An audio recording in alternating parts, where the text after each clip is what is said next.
mas naging mahirap yung doing parang GL na love scene or yung normal na love scene na ginagawa? Yung normal na love scene po or yung GL, ano saan po ako mas nahihirapan?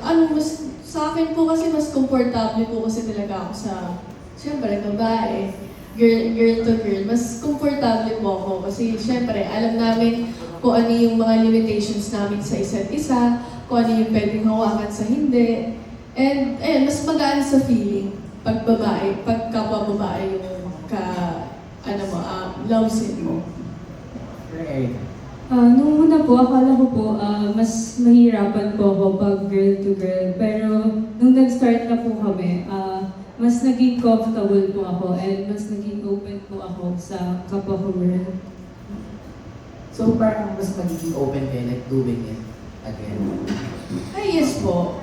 Pero I have nothing sa games po sa normal na love scene. Mas komportable lang po talaga ako sa girl to girl.